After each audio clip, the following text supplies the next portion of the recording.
guys, today we'll go to the PT Profek Kreasi Mandiri. Guys. Hi Hello, guys. guys. So this is our POV. So, follow our journey. Keep watching.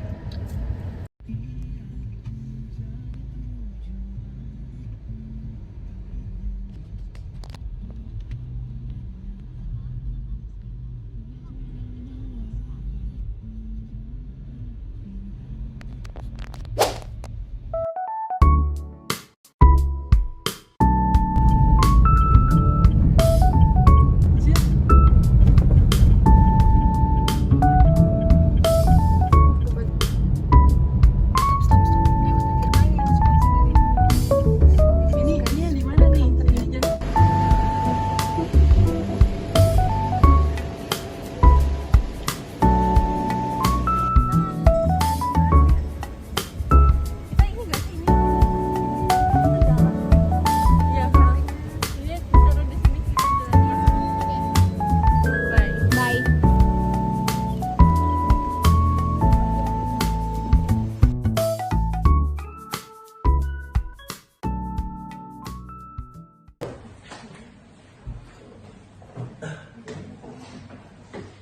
Ini terima kasih dari Presiden ya. Beberapa waktu lalu sih temannya namanya Violin ya, udah sounding ke kita untuk ada salah satu jenis tugas dari kampus, sifatnya sih kayak interview doang ya. Oke, beberapa pertanyaan sih kita mungkin bisa jawab ataupun kayaknya bisa semua kita jawab ini. Nah, pertama-tama ini perusahaan kita adalah ya seperti yang dilihat ini bergerak di bidang pabrikasi manufacturing untuk membuat suatu karton box corrugated namanya ya, atau juga bisa dibilang kayak mini box.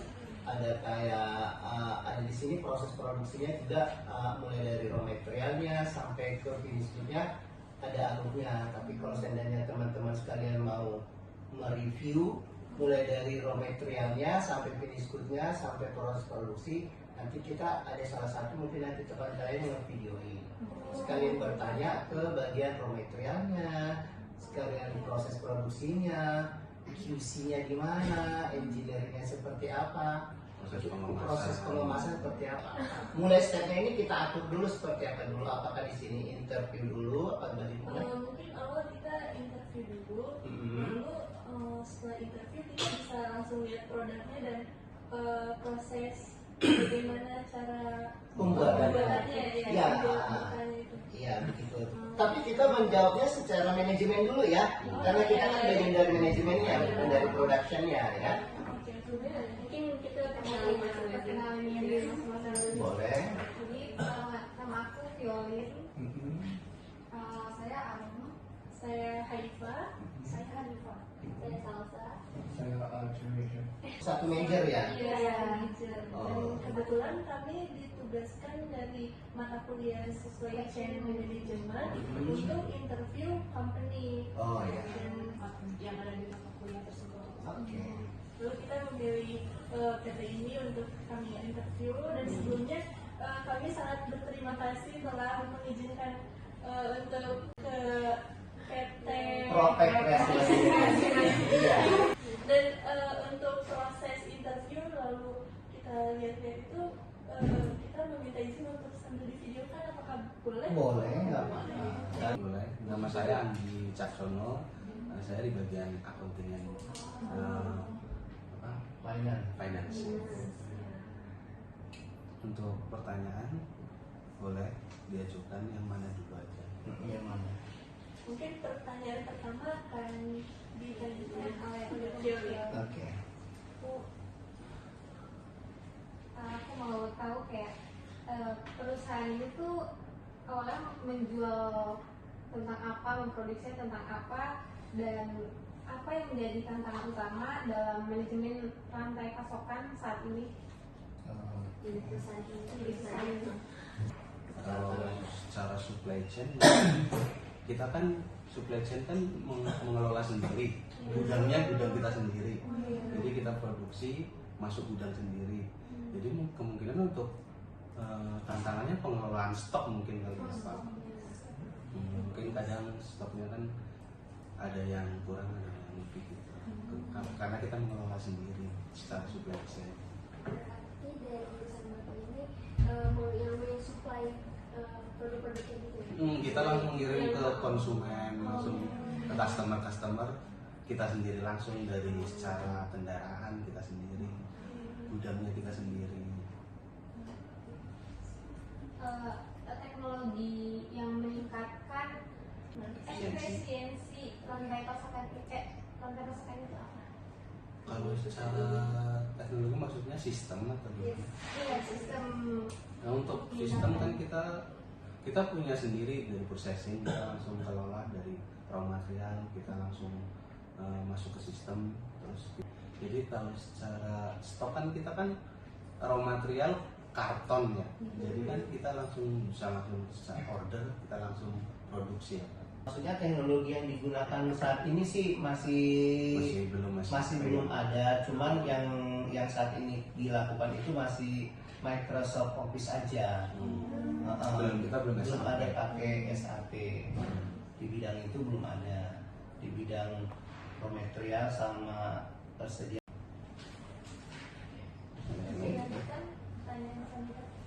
Lalu saya ingin menanyakan mengenai bagaimana perusahaan mengelola resiko dalam rantai pasokan seperti gangguan pengiriman atau keterlambatan produksi.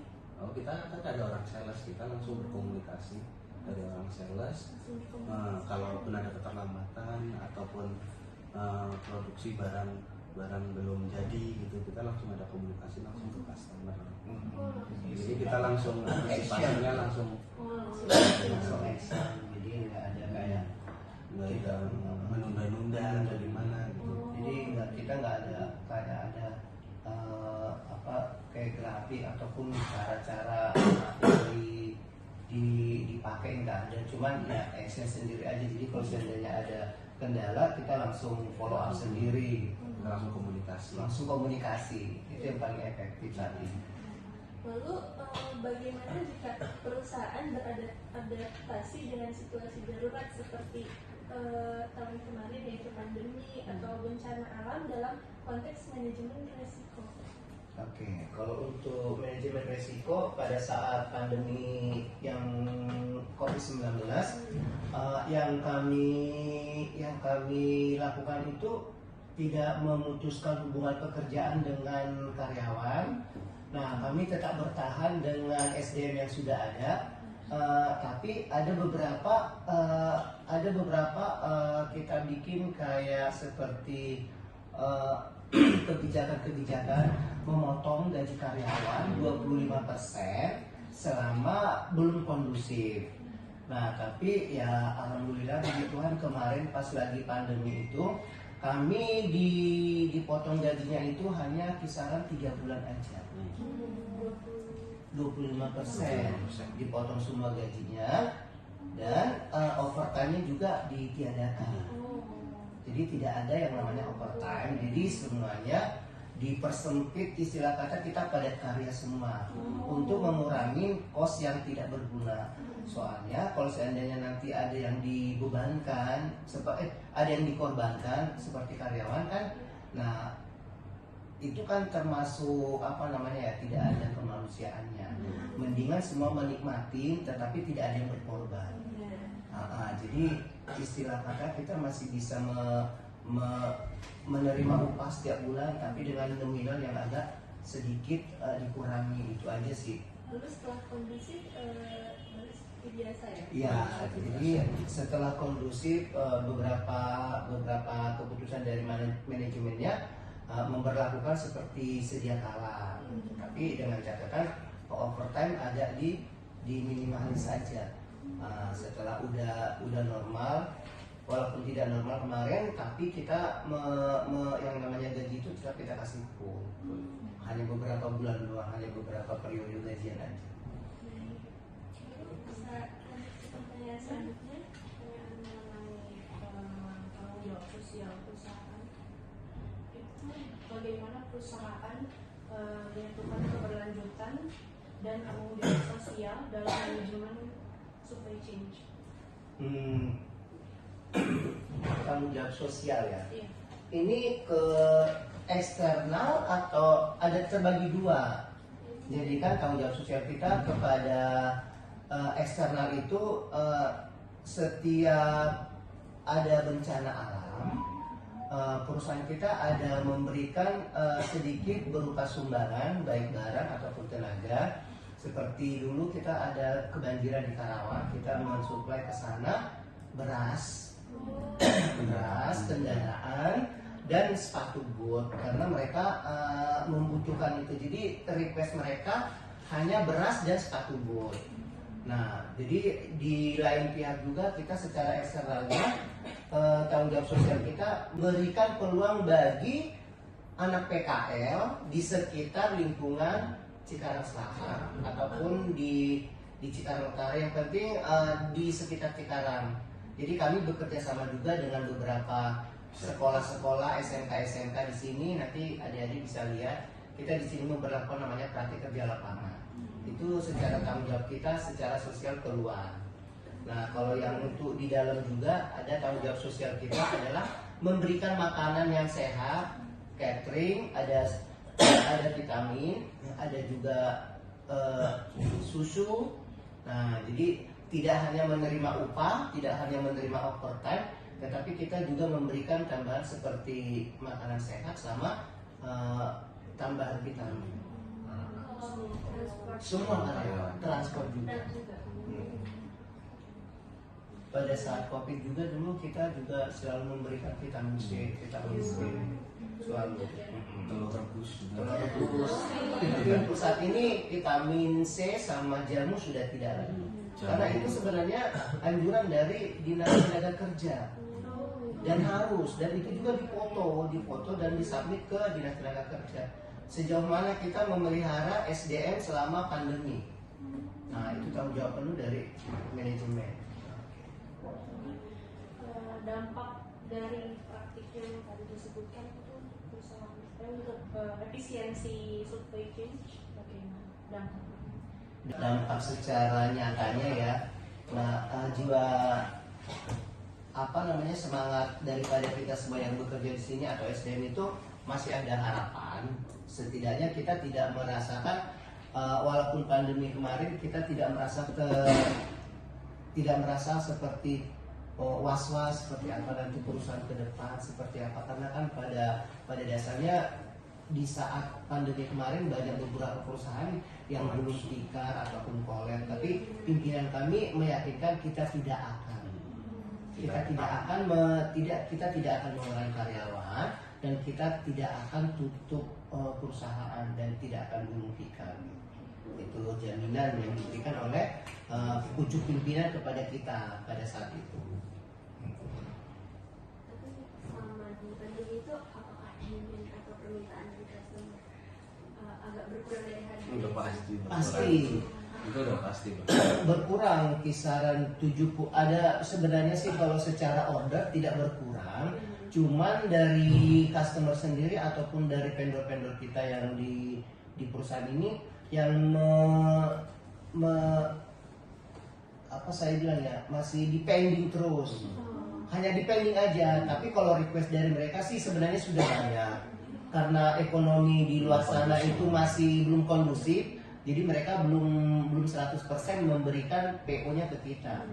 Tapi kalau secara forecast mereka, enggak, kita tetap pakai PT Promek sebagai supplier kita untuk memenuhi kebutuhan perusahaan sana. Mungkin pertanyaan selanjutnya akan disampaikan oleh ini, tapi kebetulan teman kami berasal dari negara Cina, mungkin dia akan Bahasa Inggris? Iya, bahasa Inggris. Okay, so I would like to answer. Yeah. Okay. The first question: how does your company implement logistics strategy to ensure operational efficiency and customer satisfaction? Maksudnya? Mungkin saya akan Coba. Jadi bagaimana perusahaan Anda menerapkan strategi logistik untuk memastikan efisiensi operasional Oke, untuk saat ini kami masih menggunakan asas kepercayaan kepada SDM kami, bahwasanya stok tersebut masih dalam kapasitas yang memadai. Nah, itu jadi kita masih memberikan kepercayaan kepada SDM yang di sini, contohnya bagian gudang, bagian logistik, untuk membuat suatu stok yang benar-benar aman. Itu jadi salah satu cara kita untuk membuat suatu suatu kepercayaan lah buat orang luar, orang di luar customer kita ataupun supplier kita di sini. Sistemnya itu aja, jadi nggak ada sistem logistik yang benar-benar menggunakan teknologi yang canggih, belum ada. The second question is companies prefer to manage logistics internally or use party or provider third? Maksudnya, apakah perusahaan lebih memilih untuk mengelola logistik secara internal atau menggunakan penyedia pihak ketiga? Oh, kita menggunakan internal SDM yang ada di sini karena kita sendiri juga masih mempunyai gudang sendiri, tidak menggunakan pihak ketiga ataupun pihak luar untuk mengelola logistiknya. So the last question, how the company measures effectiveness order delivery? Bagaimana perusahaan mengukur efektivitas penerimaan pesanan? Kita bisa garansi 100% akan terjamin karena saluran distribusi kita itu tidak panjang dan tidak ada pengumpulan di beberapa logistik, karena kita langsung istilahnya jadi langsung dari custom supplier, dari kita sebagai supplier ataupun dari ke customer. Oke, selanjutnya dari saya, gimana sih perusahaan Bapak itu mengelola inventaris yang dipunya untuk memastikan keseimbangan antara memenuhi permintaan pelanggan dan menghindari gaya berlebih? Karena sifat daripada di perusahaan kita ini adalah sifatnya PO, purchase order, jadi kita tidak pernah menyediakan lebih karena toleransi persediaan yang kita ambil itu mungkin hanya 5%. Hanya 5% dari toleransi PO-nya. Jadi kita tidak pernah menyediakan barang jadi apabila tidak ada purchase order-nya. Jadi misal raw materialnya di gudang ini sudah langsung repeat order, langsung di order kembali sesuai dengan PO yang akan ada. Jadi nggak perlu kita buang-buang waktu ataupun menyediakan terlalu banyak, karena kan by PO semua. Oke. Terus gimana sih tantangannya pasien dalam permintaan dalam supplier gitu? Ketidakpastian. Pasien.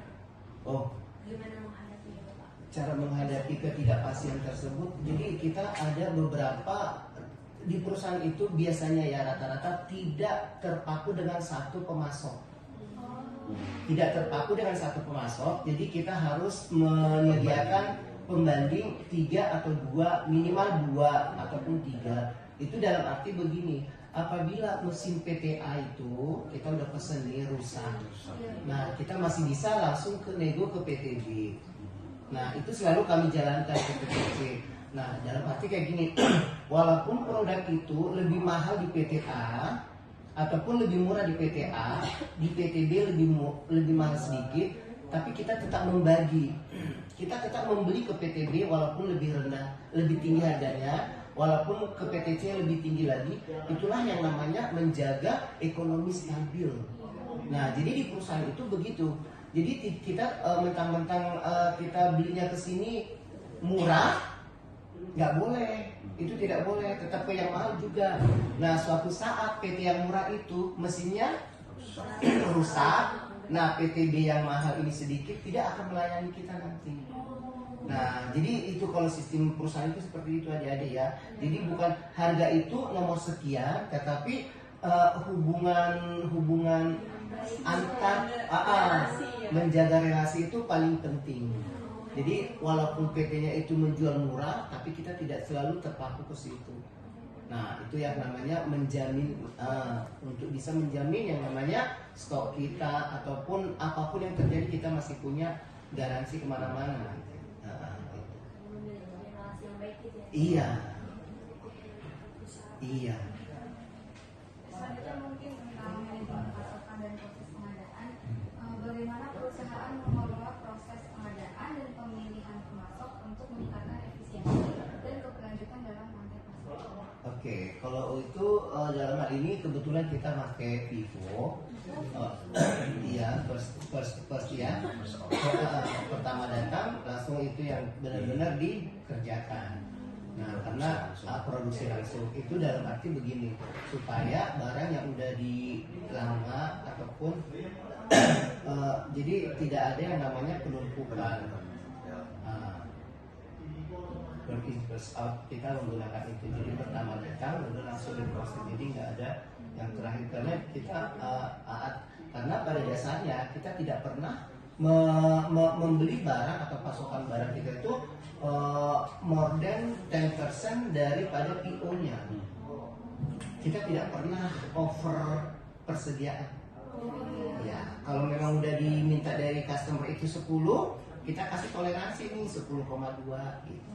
Jadi dalam arti 2% aja yang benar-benar yang jadi itunya yang jadi simpanan. Itu pun kita langsung produksi kok. Soalnya yang namanya barang itu kan nggak murni mulus pada saat proses produksi. Jadi masih ada toleransi yang rusak apa. Jadi kita tetap pakai semuanya. Selanjutnya langkah-langkah yang perusahaan dalam proses strategic sourcing. Menjaga relasi ke setiap pemasaran dilihat daripada harganya. Jadi nggak cuma tergantung sama Iya, jadi tidak tergantung dengan salah satu pemasok yang benar-benar memberikan harga yang rendah, tidak. Yang di atasnya pun kita ambil, yang lebih di atasnya pun kita tetap ambil. Itu strategi kita. Lalu bagaimana perusahaan mengintegrasikan keberlanjutan dalam pengadaan? Ya ke ini ya, kalau menurut saya sih lebih ke awareness-nya aja, kepedulian daripada semua SDM. Awareness-nya aja. Jadi istilah kata kalau memang udah dikasih job desk-nya sebagai orang stocker atau stokis, ya janganlah nggak peduli gitu kan. Kalau memang udah ada, kita masih punya ada istilah kayak gini, minimal stok. Jadi kalau 2 stoknya repeat lagi. Jadi supaya tidak ada kekosongan di di persediaan. Mungkin itu. Awareness-nya aja, kepedulian.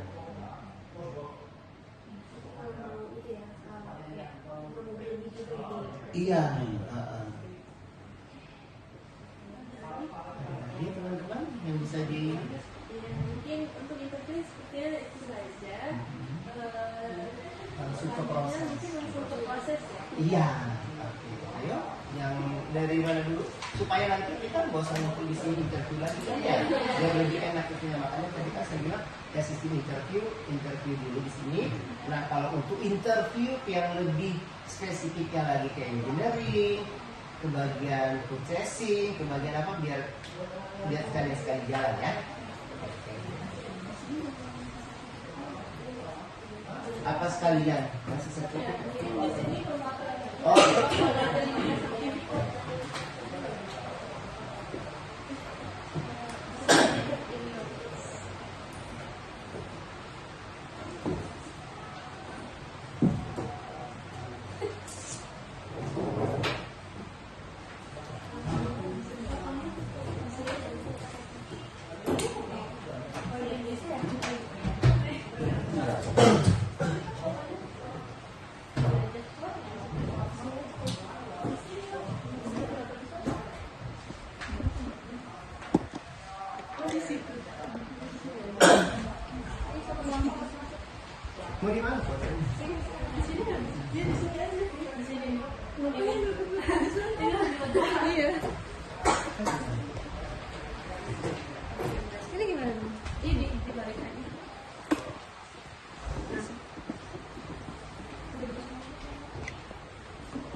ada sih.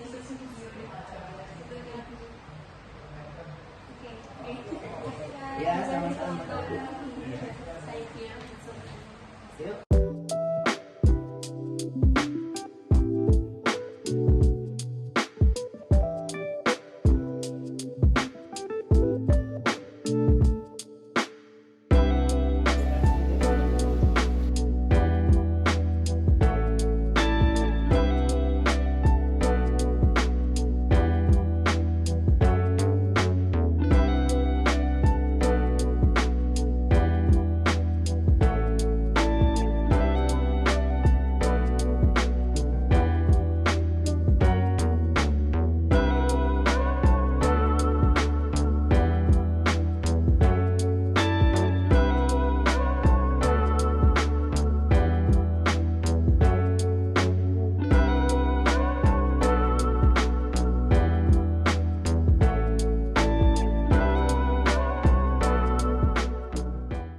Barang jadi. Iya.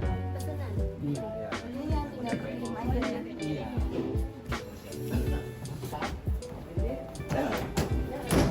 Itu memudahkan si bagian gudang untuk melihat jenis barangnya sama speknya. Jadi mereka langsung bisa membeli barang-barang itu walaupun di sini banyak, tetapi mereka bisa langsung melihat ini. Jadi tanpa mereka tanya siapapun, mereka langsung bisa melihat barangnya walaupun cuma sedikit. Iya.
Halo, Pak.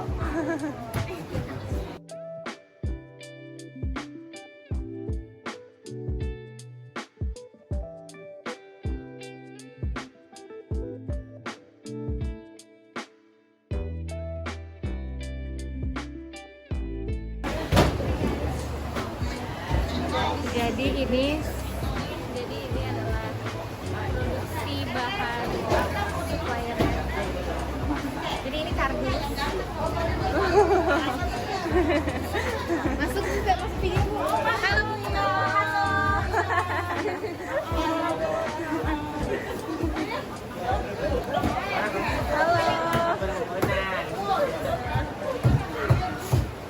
Mau nyanyi kak, boleh nggak Oh, leader yang mana?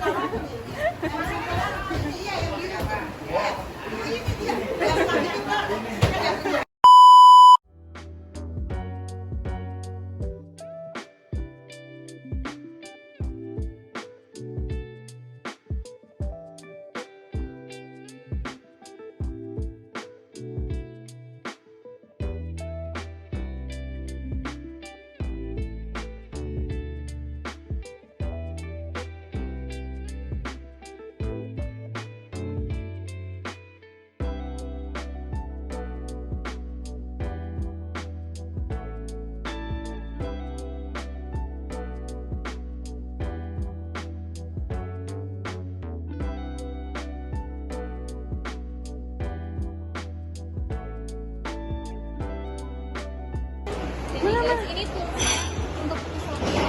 Wow.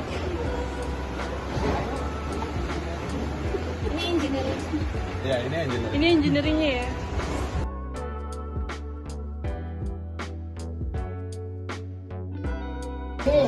Engineeringnya bikin kayak gini ya. Oh, ini for engineering guys.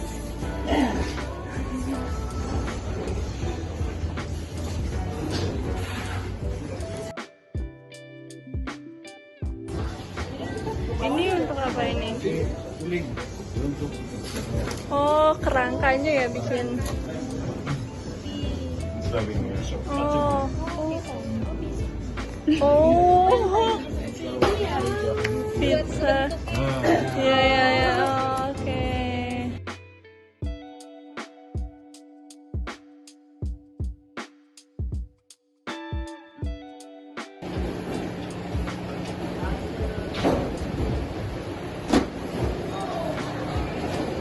Ini cara buat ininya ya. Iya. Oh, lubang. Foto di sini kan? Wow.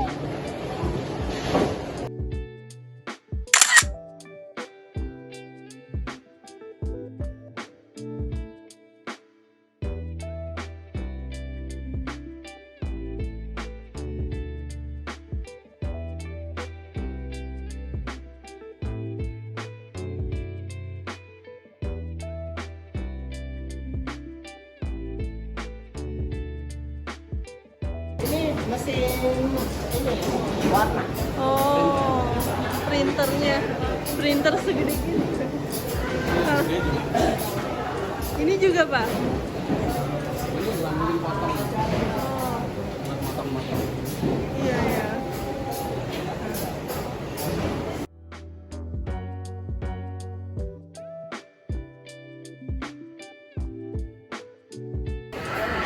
Ini juga printer ya, Pak? Iya. Cara pemakaiannya gimana? Biasanya sih mereka masukin warna. Iya. Cuman belum ini ya, belum operation. Oh.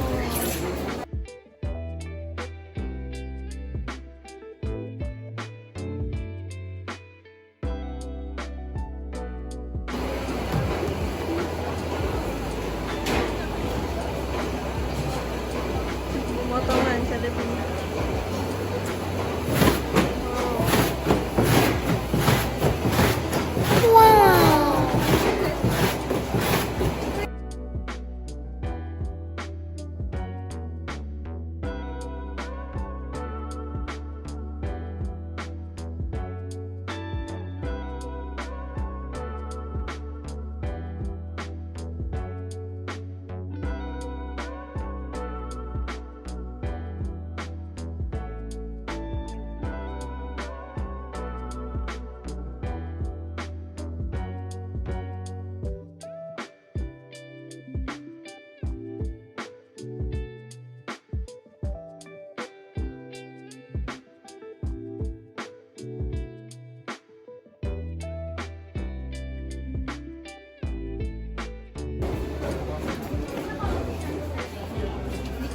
Kalau kita nanti kebetulan kan biasanya kan kita jual, terus biar kita nanti ada mesinnya buat mengolah lagi, Oh. buat dijadiin kayak cetak kayak buat tempat telur. Oh, iya, iya, kalau enggak iya, yang iya. kita kalau